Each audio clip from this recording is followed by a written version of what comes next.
Muy buen día para cada uno de ustedes. Les saluda desde la Ciudad de México su amiga Inés Nicolás. Bienvenidos a este espacio que es el estudio de nuestra lección de escuela sabática. Hoy miércoles 4 de noviembre del 2015 nuestra lección lleva por título Romper el vaso. Para comenzar vamos a pedirle a Dios que sea el quien dirija este estudio y vamos a hacer una pequeña oración. Oremos. Eterno y amoroso Padre Celestial, santificado sea su santo nombre en este momento. Le agradecemos, Señor, nuevamente la oportunidad de estar aquí para compartir su santa palabra a través del estudio de nuestra lección de escuela sabática. Suplicamos, Padre, que su Santo Espíritu conmueva nuestras mentes, nuestros corazones, y así también, Señor, sea su voz la que escuchemos a través de este medio y a través de su santa palabra. Oh Dios, les suplico una bendición especial por todas las personas que nos escuchan en este momento. Si ellas tienen alguna aflicción, algún problema, Padre, les suplicamos para que usted vea, Señor, por sus hijos fieles, por favor. Y también, Señor, aquellas personas que no le conocen aún, que tengan la oportunidad, Padre bendito, a través de este medio, de conocer su santa palabra y de seguirle, Señor. Gracias por todo lo que nos da. Quédese con nosotros en este momento. Se lo suplicamos en el nombre de Jesús. Amén. Amén. Bien, recordando, estamos estudiando la lección número 6 titulada Actos Simbólicos y nuestro texto para memorizar de esta semana lo encontramos en Romanos 9:21. Dice, ¿o no tiene potestad el alfarero sobre el barro para hacer de la misma masa un vaso para honra y otro para deshonra? Y bien, en este momento, cuando vamos a hablar sobre romper el vaso, nosotros vamos a leer Jeremías capítulo 19. Y como el día de ayer vimos también, ¿verdad?, que la nación, el pueblo de Dios había caído en una profunda apostasía, en un profundo deterioro o degeneración espiritual, porque si nosotros fuimos hechos a imagen y semejanza de nuestro Padre Celestial, los rasgos los debiéramos de llevar no solo físicamente, sino espiritualmente, en el corazón, en nuestros pensamientos, y más teniendo una instrucción como Él la ha dado a través de sus siervos. Él siempre ha estado al pendiente de nosotros y ha dejado como instrucciones de cómo guiarnos en nuestra vida espiritual en este mundo. Dios usa al profeta Jeremías para que haga para que nos transmita sus palabras, no solo eso, sino para que Él pueda estar llamando al pueblo, reprendiendo al pueblo del Señor para volverse de sus malos caminos y para despertarnos de este sueño, ¿verdad? Jeremías, en sus actos fuertemente simbólicos que manifiesta, no lo hizo porque él quiso, porque a él se le ocurrió. Todo esto fue enseñado por nuestro Padre Celestial. Jeremías hacía únicamente lo que escuchaba de Dios. Nosotros lo sabemos y lo hemos estudiado esta semana, y no solo esta semana, sino en este trimestre que Dios nos ha permitido estar estudiando el libro de Jeremías. Entendemos que Jeremías no actuaba por sí mismo, sino que él escuchaba la palabra de Dios y él atendía a la voz de Dios y hablaba la palabra de Dios, y él hacía lo que Dios le pedía que hiciera. Entonces, para que Dios nos ayudara a nosotros a volver a los caminos, tiene que tener vasijas útiles como los profetas, y entonces el profeta Jeremías nos está hablando también a nosotros el día de hoy. El profeta Jeremías, así como habló en el antiguo pueblo de Dios, en el pueblo de Israel, el pueblo judío, así de esa misma manera este mismo mensaje es para nosotros hoy, para despertar ante el peligro que afrontamos en estos días. Nosotros estamos viviendo los últimos días, sin embargo, nosotros a veces olvidamos eso y nos enajenamos viviendo nuestra vida conforme a nuestra manera de pensar, nuestra manera de vivir, nosotros entendemos que hemos tomado el control y que tenemos conocimiento. Sin embargo, el mayor conocimiento lo tiene nuestro Padre Celestial, porque Él nos hizo y Él sabe cómo debemos de caminar en esta vida para volver al lado de nuestro Padre Celestial. Vamos a leer Jeremías 19 de los versos 1 en adelante. Así ha dicho Jehová: ve y compra una vasija de barro del alfarero y lleva contigo de los ancianos del pueblo y de los ancianos de los sacerdotes, y saldrás al valle del hijo de Himón, que está a la entrada de la puerta oriental. Proclamarás allí las palabras que yo te hablaré. Aquí estamos entendiendo que Jehová le dijo a Jeremías: ve, compra esta vasija de barro del alfarero y entonces lleva contigo a los sacerdotes del mismo pueblo, a los ancianos, para que ellos vean, para que ellos sean testigos, ¿verdad?, de lo que vas a hacer. Dice el verso 3, dirás pues: oíd palabra de Jehová, oh reyes de Judá y moradores de Jerusalén. Así dice Jehová de los ejércitos, Dios de Israel: he aquí que yo traigo mal sobre este lugar, tal que a todo el que lo oyere le retiñan los oídos. ¿Palabra de quién proclamaba Jeremías? De Jehová, de nuestro Padre Celestial. ¿Hacia quién? Hacia los reyes de Judá y los moradores de Jerusalén. Es al pueblo de Dios, a los líderes de Dios, porque Dios en algún momento permitió que ellos fueran los líderes, los que estuvieran al frente de su pueblo para guiarlos. Pero como vimos el día de ayer, la degeneración llegó a tal grado que ya los líderes mismos eran los que guiaban al mal camino al pueblo, porque permitían todo y además de eso también participaban de todo esto. Es por eso que Dios manda este mensaje al profeta Jeremías para que de alguna manera hable con el pueblo y haga entender el sentir de nuestro Padre Celestial al ver todas estas profanaciones, abominaciones, idolatría, todo este mal actuar que tenía su pueblo en este tiempo. El verso 4 dice: porque me dejaron y enajeraron este lugar y ofrecieron en él incienso a dioses ajenos, los cuales no habían conocido ellos, ni sus padres, ni los reyes de Judá, y llenaron este lugar de sangre de inocentes. ¿Qué los llevó a esto? Porque dice que ellos no lo conocían. Bueno, el enemigo de Dios es muy astuto y entonces poco a poco nos saca del camino correcto y nos hace que practiquemos cosas malas, pero no porque Él nos fuerce, es porque nosotros le hemos cedido la voluntad nuestra. Una voluntad que se llama libre albedrío, que ya hemos hablado. Ese libre albedrío es un don de Dios y nosotros no lo usamos correctamente. Nosotros hacemos con él lo que creemos que es correcto y sin embargo el enemigo de Dios sí sabe qué hacer con él y entonces nos lleva a un punto al cual nosotros desagradamos totalmente a nuestro Padre Celestial y creemos que estamos viviendo una vida normal y hemos hecho lo que dice el verso 5, que igual lo analizamos el día de ayer. Edificamos altares altos a Baal, quemamos en fuego a nuestros hijos, en holocausto mismo a este dios Baal, y es algo que Dios no nos ha mandado, ni nos ha hablado, ni tampoco ha concebido en su corazón que nosotros hiciéramos todo esto, ¿verdad?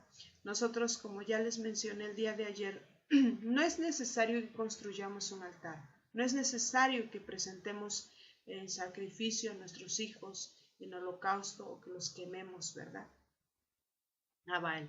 Con nuestra actitud, con nuestra forma de ser, lo que guardamos en nuestro corazón, profanamos el templo de Dios, profanamos su casa de oración, con los servicios, con los cultos que presentamos, porque a lo mejor los cultos que presentamos en su santa casa de oración no siempre le agrada a Dios y nosotros pensamos que le agrada. Llevamos música que no le agrada a Dios. Hacemos programas que no le agradan a Dios. Hablamos de temas que no le agradan a Dios. Y todo eso es profanar la casa de nuestro Padre Celestial, porque recuerden que el día de ayer vimos que la palabra profanar significa cuando no se le da respeto a quien se considera sagrado o a quien se considera digno de ser respetado. Y esa persona, ese ser que se considera digno de ser respetado, es nuestro Padre Celestial, nuestro Señor Jesucristo mismo y el Espíritu Santo, ¿verdad? Continuemos nuestra lectura. El verso 6 dice: por tanto, aquí vienen días, dice Jehová, que este lugar no se llamará más Tofet, ni valle del hijo de Himón, sino valle de la matanza. Y desvaneceré el consejo de Judá y de Jerusalén en este lugar, y les haré caer a espada delante de sus enemigos, en las manos de los que buscan sus vidas, y daré sus cuerpos para comida a las aves del cielo y a las bestias de la tierra. Pondré a esta ciudad por espanto y burla, todo aquel que pasare por ella se asombrará y se burlará sobre todo su destrucción. Y les haré comer la carne de sus hijos y la carne de sus hijas, y cada uno comerá la carne de su amigo, en el asedio y en el apuro con que los estrecharán sus enemigos y los que buscan sus vidas. Entonces quebrarás la vasija ante los ojos de los varones que van contigo, y les dirás: así ha dicho Jehová de los ejércitos, así quebrantaré a este pueblo, a esta ciudad, como quien quiebra una vasija de barro que no se puede restaurar más. Y en Tofet se enterrarán, porque no habrá otro lugar para enterrar. Así haré a este lugar, dice Jehová, y a sus moradores, poniendo esta ciudad como Tofet. Las casas de Jerusalén y las casas de los reyes de Judá serán como el lugar de Tofet, inmundas por todas las casas sobre cuyos tejados ofrecieron incienso a todo el ejército del cielo y vertieron libaciones a dioses ajenos. Y volvió Jeremías de Tofet, a donde le envió Jehová a profetizar, y se paró en el atrio de la casa de Jehová y dijo a todo el pueblo: así ha dicho Jehová de los ejércitos, Dios de Israel: he aquí yo traigo sobre esta ciudad y sobre todas sus villas todo el mal que hablé contra ella, porque han endurecido su cerviz para no oír mis palabras.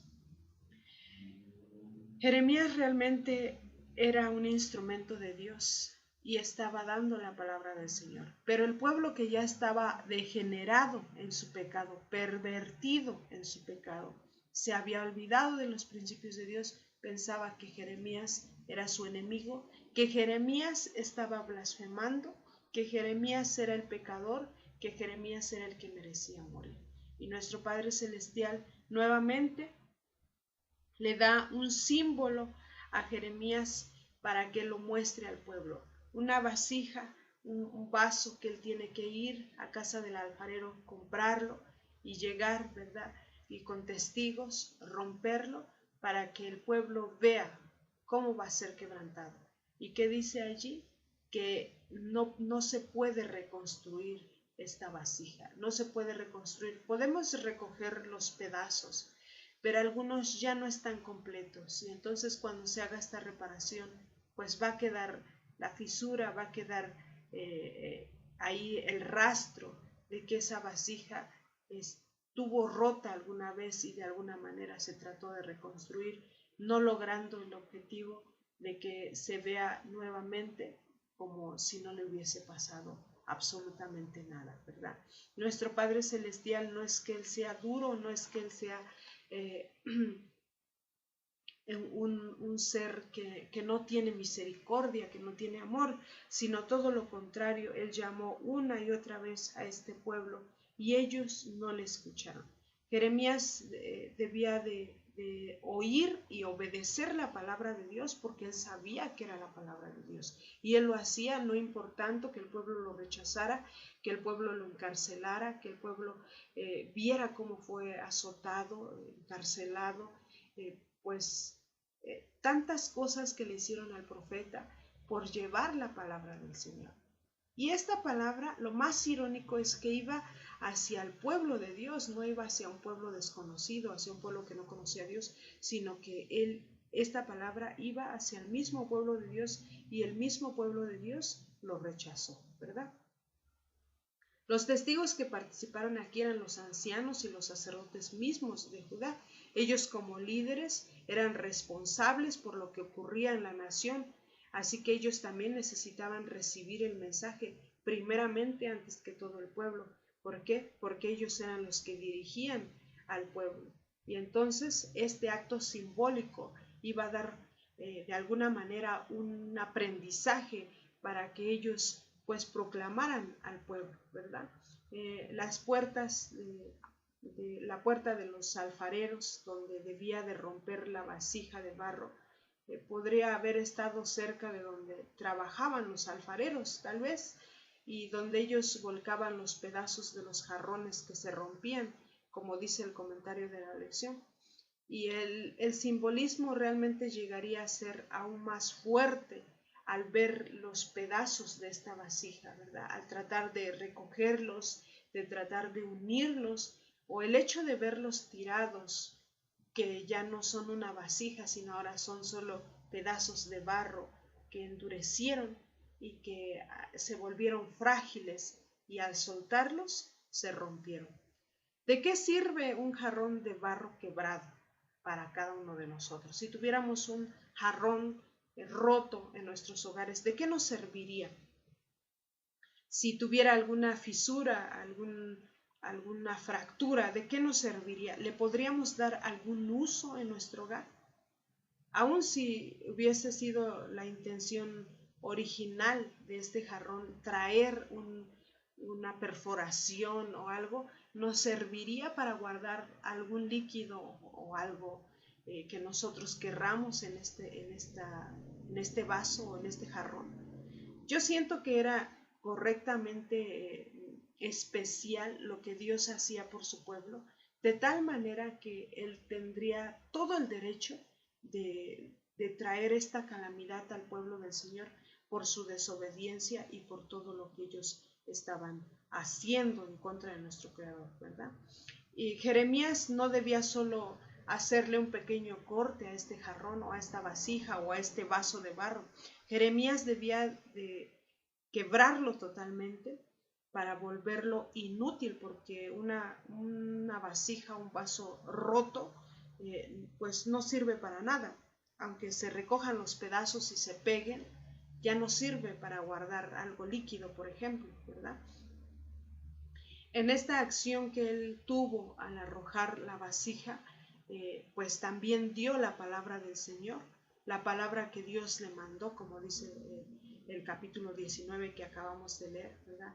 Es difícil imaginar cómo la gente que rodeaba a Jeremías no podía comprender la advertencia que venía de Dios.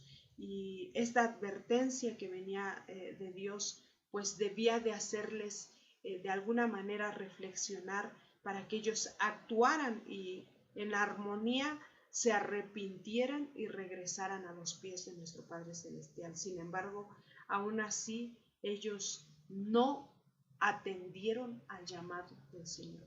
Esto es lo más aterrador que podemos ver, un acto irrevocable en el cual nosotros podemos comprender que cuando vemos que una vasija o un jarrón está quebrado en pedazos y no sirve para nada y nos están ejemplificando nuestra vida con este símbolo. ¿Esto qué quería decir? Que aunque Dios le diera a la nación una esperanza para el futuro, ellos no cambiarían, porque realmente se los estaba dando. Él les decía, si ustedes guardaran, si ustedes atendieran a mí, pero no entendían, y es por eso que les dijo, y las palabras fuertes que menciona, ¿verdad? Este capítulo, en los cuales Dios le dio a Jeremías, cuando dice que se iban a comer la carne de sus hijos y de sus hijas y de sus amigos también. ¿Por qué? Por la desobediencia, por la profanación, por todo lo malo que ellos estaban haciendo delante de los ojos de Jehová. Entonces nosotros podemos ver que realmente todos los lugares, el corazón de todos los habitantes de Judá estaban contaminados de tal manera que sus abominaciones y actos pecaminosos pues los cegaron y ellos no comprendían el llamado de nuestro Padre Celestial, ¿verdad? Y todo esto, ¿qué iba a traer? Pues iba a traer muerte. Por eso dice que ya no iba a ser llamado Valle del Hijo de Himón, sino Valle de la Matanza, ¿verdad? Porque fue un pueblo de dura cerviz, fue un pueblo que no entendió la palabra del Señor y la profundidad de su depravación puede entenderse mejor por la profundidad del castigo que vendría sobre sus cabezas, ¿verdad?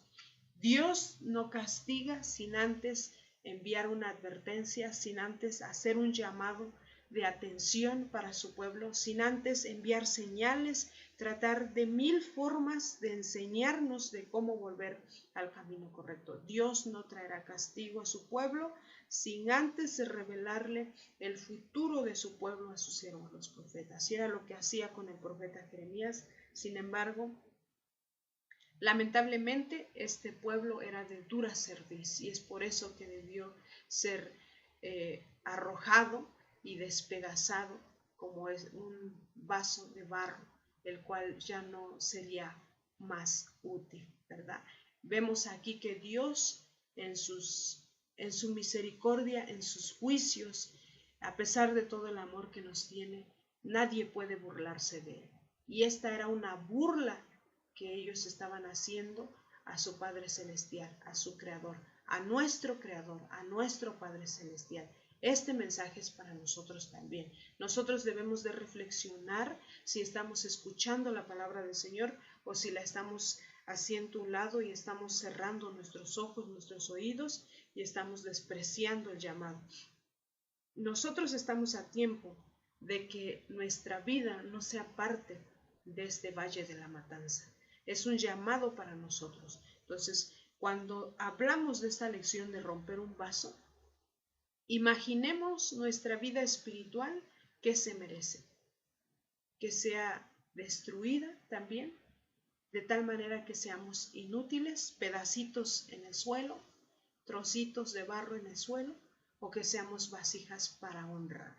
Dios hace un llamado a nosotros y nos dice hoy que tenemos la decisión de hacer su voluntad y de convertirnos en una vasija para honra y gloria de su nombre. El mensaje es el mismo, el mensaje es de reprensión para que nosotros nos volvamos de nuestros malos caminos hacia el camino correcto, para que lleguemos a conseguir ese galardón por el cual nuestro Señor Jesucristo vino a dar su vida en la cruz del Calvario, y esto es la vida eterna, una vida que se nos ofrece gratuitamente por amor de nuestro Padre Celestial. Y así nosotros podemos entender el amor de nuestro Padre Celestial es infinito, pero a veces Satanás nos hace ver que tenemos un Dios tirano, un Padre tirano, alguien que se enoja por cualquier cosa y nos castiga. No, realmente somos nosotros los que nos hemos olvidado de Él y lo que estamos haciendo es profanar su templo, cometer idolatría y cometer depravaciones, perversidades espirituales, pecado, y esto a Dios no le agrada. Él nos hace un llamado hoy para no correr con esta misma suerte que corrió el pueblo de Israel de antaño, el cual, pues de alguna manera, tenía que pagar por todas sus ofensas y pecados que había cometido delante de los ojos de su Creador, ¿verdad? Le agradecemos a Dios esta hermosa reflexión, esperando que nos ayude, que nuestra vida espiritual mejore cada día para no ser partícipes de este valle de la matanza. Que Dios bendiga su palabra, que Dios les bendiga a cada uno de ustedes. Esta es una cortesía y producción de Ministerios Live Radio y Noches de Esperanza Ministries. Nuestra página web es www.nochesdeesperanza.net. Pueden visitarla para dejar sus mensajes, pedidos de oración especial que tengan o alguna pregunta. Si Dios nos permite, nos escuchamos el día de mañana. Les deseamos un excelente día a todos y les agradecemos su compañía. Que Dios les bendiga donde quiera que se encuentren. Amén.